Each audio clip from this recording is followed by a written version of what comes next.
أعوذ بالله من الشيطان الرجيم.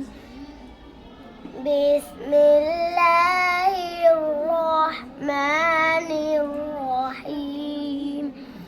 إن في خلق السماوات والأرض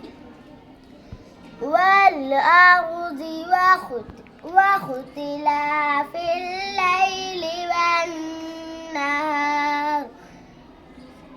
والنهار والفلك التي تجري في البحر بما ينفع الناس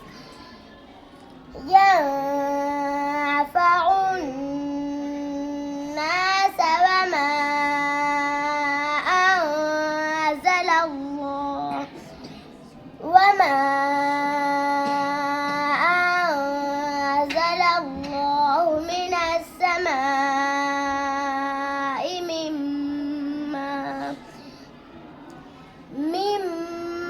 ماء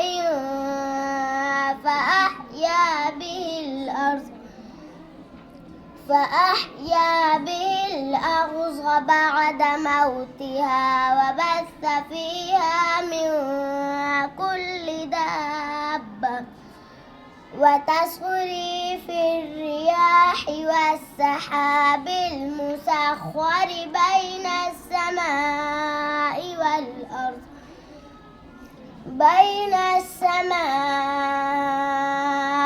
والأرض لآيات لقوم يعقلون.